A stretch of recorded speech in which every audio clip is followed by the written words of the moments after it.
Hola, les saluda Raúl Mora Reyes, su asesor de la materia Programación Orientada a Objetos. Como hemos estado trabajando en estas unidades, seguimos con clases y objetos. Para esta ocasión vamos a trabajar el tema encapsulamiento. El proyecto que estamos mostrando aquí modela lo que es el contexto ejército, tomando a soldado, el cual, como podemos ver en la diapositiva, cuenta con 7 atributos: CUR, nombre, sexo, batallón, edad, estatura, tiene seguro. Y también vamos a contar con la clase ejército, que es la clase principal. Como ya trabajaron en los ejercicios anteriores, cuando ustedes modelaron su propio contexto, lo que hacíamos en la clase principal era crear el objeto, pedir datos y desplegar el estado del objeto, es decir, desplegar los datos que el usuario ingresó. Esto lo hacíamos accesando directamente a cada uno de los campos que estaban incluidos en la clase soldado mediante el operador punto. Es decir, como en la línea 22 podemos ver, sol.cur, le asignábamos lo que el usuario tecleara como entrada para la cur. Este tipo de solución tiene algunos detalles, como podemos ver a continuación. ¿Qué sucedería si yo en edad asigno un -23? ¿Sería un dato válido? Pues la respuesta es sí y no. ¿Por qué sí? Porque -23 es un dato válido dentro del rango del byte. Recuerden que una variable de tipo byte puede tener valores desde -128 a 127. Por lo tanto, -23 es un valor válido para un tipo de dato byte, pero no es un dato válido para la edad en el contexto, y más que estoy modelando un soldado con una edad negativa, pues no es posible. Lo mismo sucede con sexo. Si yo ingreso una arroba, pues tampoco es un dato válido. Tendría que ser M o F. Batallón, aquí estamos viendo que voy a asignar una P. Y estatura, pues un soldado de 34.78 metros, pues realmente no creo que exista, ¿verdad? Pero nuestro sistema, como está así, pues sí recibe los datos. Y me arroja que edad es -23, batallón es P, sexo es arroba y estatura es 34.78. Entonces, ¿cómo podemos evitar esta inconsistencia de información en nuestras clases? Pues mediante el encapsulamiento. El encapsulamiento, como ustedes ya lo investigaron cuando hicieron la primera actividad de la unidad 1, que fue su infografía, pues lo que permite es proteger los campos de una clase. Ese es nuestro primer paso. Vamos a proteger los campos de la clase soldado. Para eso, lo único que tenemos que hacer es anteponer la palabra private. Private lo que va a indicar es que los campos son privados. Esto significa que solamente pueden ser accesibles dentro de la clase, en este caso, la clase soldado. Cur solamente se puede llegar directamente a este campo dentro de la clase. Bueno, pero esto conlleva algunos errores en nuestra clase principal, como está en este momento. Si se dan cuenta, aquí estoy mostrando los errores. Yo ya no puedo accesar a sol.cur o sol.nombre o sol.edad. ¿Por qué? Porque son campos privados, están protegidos y ya no me permite accesar a ellos. Bueno, pues no tiene caso tener una clase con campos que no le puedo meter información. Bueno, para eso tenemos el segundo paso. El segundo paso es crear métodos de acceso. Para empezar vamos a crear los métodos de acceso set. Bueno, ¿qué es set? Set lo podemos traducir como establecer. Digamos que ya tenemos el campo protegido, pero para poder meter información a este campo debemos de crear el método set para cada uno de los campos mediante la sintaxis que se presenta en la diapositiva. Vamos a poner la palabra public void set pegado el nombre del campo. Recuerden que los nombres de métodos, igual que los nombres de los campos, comienzan con minúscula y la siguiente palabra o las siguientes palabras van a empezar con mayúscula. Entre paréntesis vamos a poner un tipo de campo dependiendo del campo que estemos protegiendo, el parámetro. Y después, entre las llaves, vamos a poner la validación y la asignación. Los métodos set, como podemos ver, no regresan información.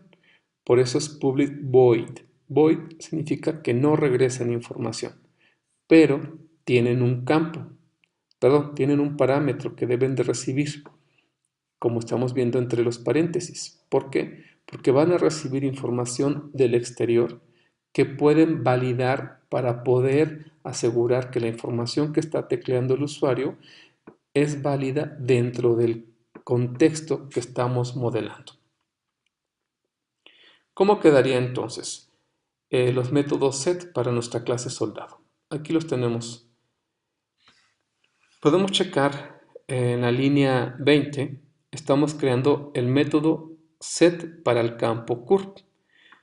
Como podemos ver en la línea 14, curve es de tipo string, al igual que nombre. Por lo tanto, nuestro método set curve debe recibir un parámetro del tipo string, que en este caso le puse C.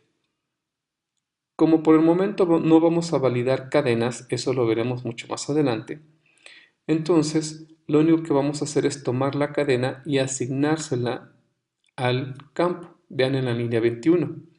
A curve, que es nuestro campo, le asignamos C, que es nuestro parámetro. El parámetro es la información que estamos recibiendo del exterior. Lo mismo sucede para el método setNombre en la línea 24. Public void setNombre string n. Como nombre también es de tipo string, pues entonces el parámetro es de tipo string y solamente asignamos. Pero la cosa cambia en la línea 28 con el método setEdad. Public void setEdad y entre paréntesis byte e.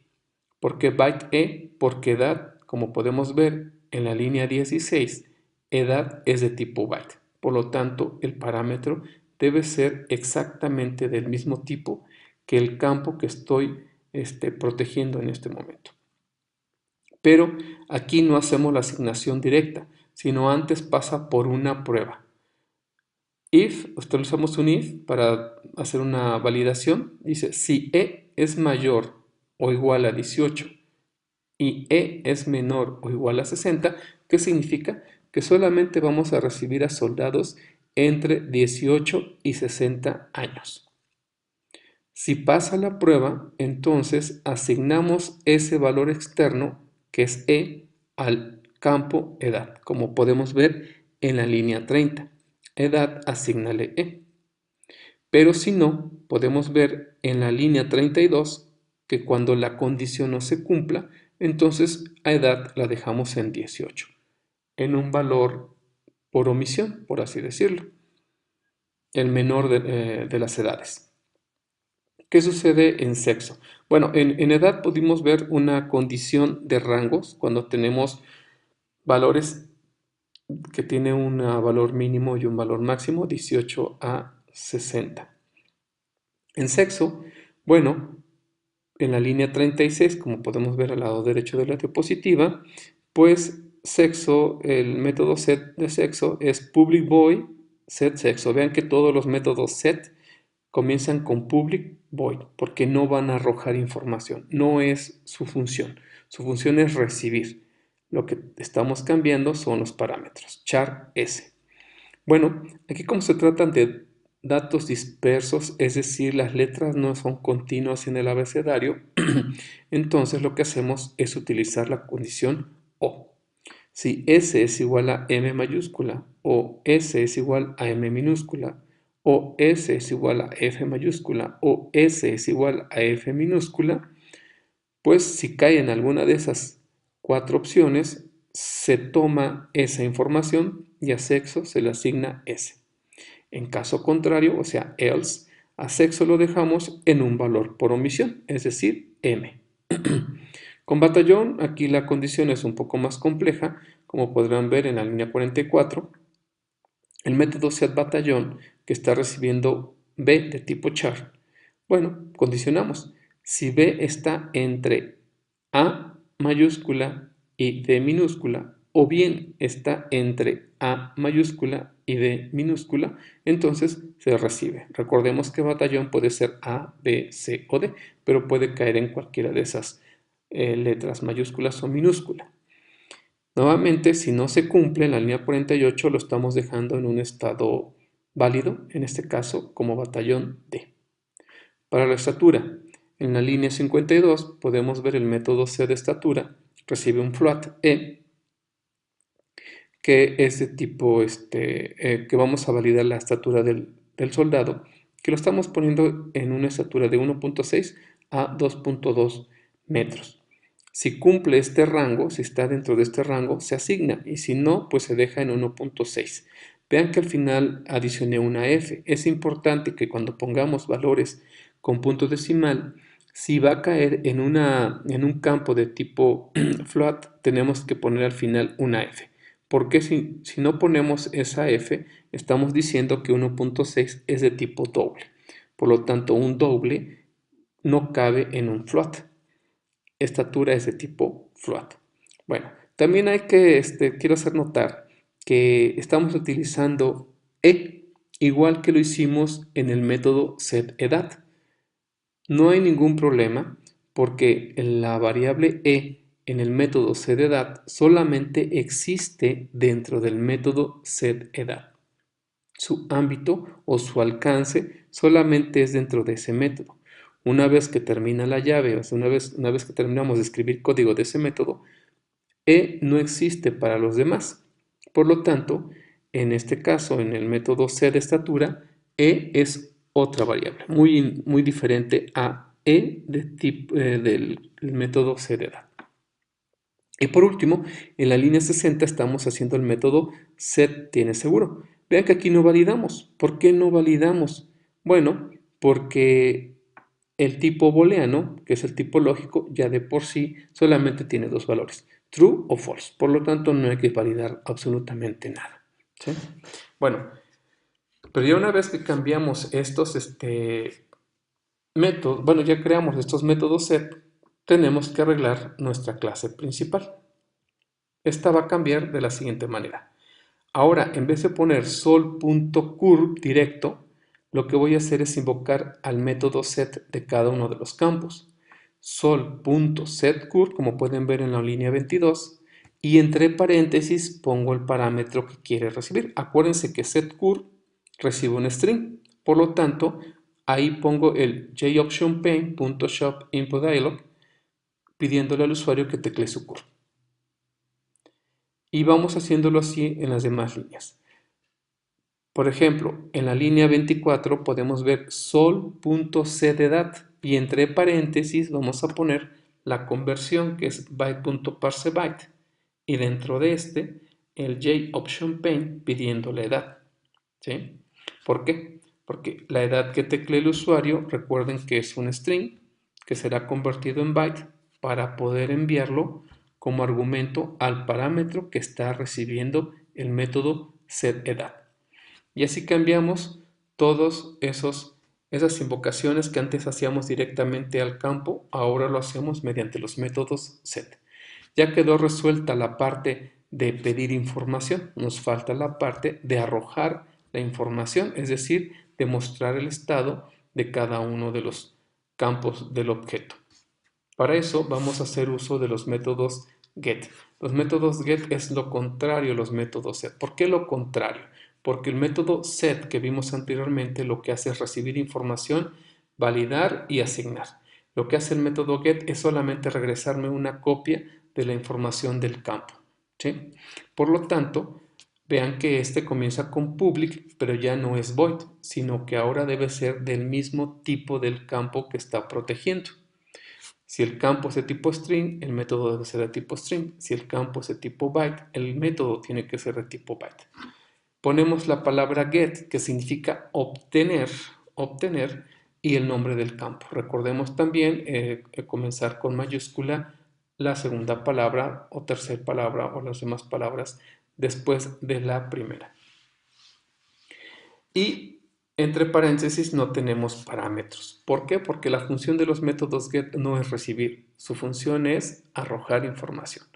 por lo que hacemos uso de la palabra return, que es regresar.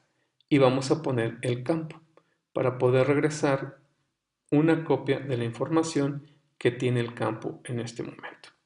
Más adelante vamos a trabajar los tipos referenciados como string para ver cómo regresar copias sin que tengamos que afectar a los campos de la clase. Bueno, por el momento vamos a trabajarlo así. Public string getCurve, pues lo único que hace es regresar lo que tiene curve, return curve. Public string getNombre, pues return nombre. Public byte getEdad, return edad. Vean cómo el método lo único que va cambiando son los tipos de devolución. Para edad es de tipo byte, para sexo es de tipo char, para batallón igual char, get de estatura es de tipo float y get tiene seguro es de tipo booleano. Bien, ya que tenemos los métodos get, ¿sí? Entonces nuestro código cambiaría de la siguiente manera. En la línea 31, para poder desplegar el contenido de curve, lo que tenemos que hacer es concatenar sol.getCurve paréntesis. Estamos invocando un método. Ya no ponemos sol.curve directamente, sino invocamos al método getCurve. Igual sucede en las demás líneas con los métodos getNombre, getEdad, getSexo. De esta manera, por ejemplo, si volvemos a meter los datos que habíamos puesto anteriormente, como una edad negativa, sexo que no existe, igual un batallón o una estatura demasiado excesiva, pues ¿qué sucede? Que nuestros campos quedan en los valores por omisión. Edad en 18 ya no muestra un menos 23, un batallón es una D, sexo lo deja en el valor por default, que es M, y estatura también en 1.6. Hasta este momento lo que hemos hecho es proteger nuestros campos de tal manera que al introducir información, pues pasen por una validación propia del contexto que estoy modelando. Para terminar con el encapsulamiento, bueno, debemos de crear un constructor. ¿Qué es un constructor? Un constructor es un método que tiene exactamente el mismo nombre que la clase. Es decir, si mi clase se llama soldado, mi constructor se llamará soldado. Si mi clase se llama alumno, mi constructor se llamará alumno. Exactamente igual. Es decir, si soldado comienza con S mayúscula, el método debe comenzar con S mayúscula. No tiene tipo de retorno, ni siquiera es void. Y su objetivo es inicializar el estado del objeto. Vamos a verlo para que quede más claro. Para nuestra clase soldado, lo que tendríamos sería lo siguiente. Ven en la línea 20. Public soldado. Es exactamente el mismo nombre que la clase soldado. ¿Sí? Y tiene public y no hay un void, no hay un in, no hay un string antes de la palabra soldado. Simplemente se pone public soldado. Paréntesis. Y dentro de las llaves lo que hacemos es, por el momento, darle valores por omisión o de inicio que nos van a indicar que el objeto está creado sin valores que el usuario haya ingresado. Por ejemplo, cur le decimos sin cur, nombre sin nombre, sexo lo dejamos en uno de los dos, M, batallón D, edad 18, estatura 1.6, recuerden con la F al final, y tiene seguro, lo ponemos en falso. Esos son valores de inicio. Ya posteriormente serán reemplazados por aquellos que el usuario teclee cuando se los pidamos. Otro método que también es importante para el encapsulamiento es el método toString. El método toString, como lo podemos ver, comienza con TO en minúscula, S mayúscula y los demás son en minúscula. Es importante que siempre pongamos el nombre de esta manera, que no cambiemos ninguna palabra, ninguna letra, ni tampoco las mayúsculas o las minúsculas. Este es un método heredado. Más adelante en la unidad 3 veremos lo que es la herencia y tocaremos nuevamente esto de la herencia y del método toString. Por el momento, conservemos así el nombre como está toString con TO minúscula, S mayúscula y lo demás en minúscula. El método toString es un método que regresa el estado del objeto. Recuerden que el estado de un objeto es la información que está almacenando en este momento cada uno de sus campos. Y se utiliza para desplegar el estado del objeto con una sola invocación al método toString. Ejemplo. Vean cómo tenemos en la línea 102 public string toString. Bueno, ¿por qué es de tipo string? Porque nos va a regresar el estado del objeto mediante una cadena con formato. ¿Qué hacemos? En la línea 103 ponemos la palabra return y a continuación la cadena con formato para poder desplegar el estado del objeto. Al principio pongo soldado para indicar que este es un objeto de tipo soldado, más cur con diagonal n, que es un salto de línea, y más le concateno el contenido del campo. Y así nos vamos, nombre más nombre, sexo más sexo, y así cada uno de los campos, para desplegar el estado del objeto.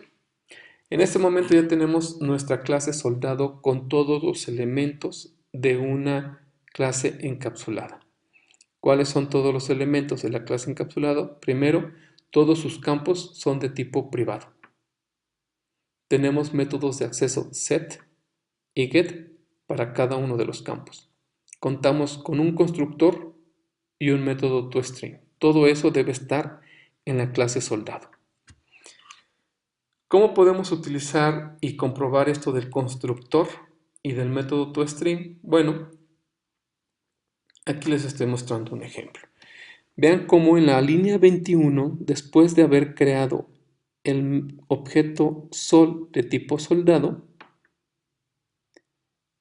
invoco al método toString en una ventana de salida, ¿sí? Para ver cómo está en este momento el estado del objeto. Posteriormente pido todos los datos y al final, en la línea 32, despliego el estado del objeto. Vean cómo quité todas las instrucciones que hacían invocación a los métodos get y las sustituí solamente por el método toString. Esa es una forma más sencilla como para mostrar todo el estado del objeto.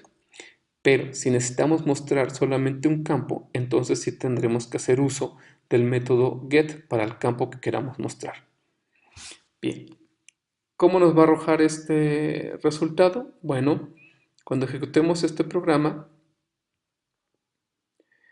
al crear el objeto con valores del constructor, como podemos ver en la parte superior izquierda, pues soldado está descrito con sin CUR, sin nombre, sexo M, batallón D, edad 18, estatura 1.6, tiene seguro falso, ¿sí? Después de que le pedimos la información del usuario, digamos que el usuario ya ingresó su información, pues se despliega como tenemos en la parte inferior derecha. Ya con un CUR, por ejemplo, ABC123, nombre Ana Hernández López, sexo femenino, batallón B, edad 19, estatura 1.67 y tiene seguro True. Ven cómo el método toString pues nos ahorra pantallas, no se está desplegando uno a uno, sino que en una sola pantalla se despliega la información. El proyecto que estoy utilizando para el ejemplo en esta diapositiva se los adiciono en la misma práctica. La práctica, la actividad 2.2 para que ustedes lo puedan consultar y puedan tener una idea de cómo crear sus actividades.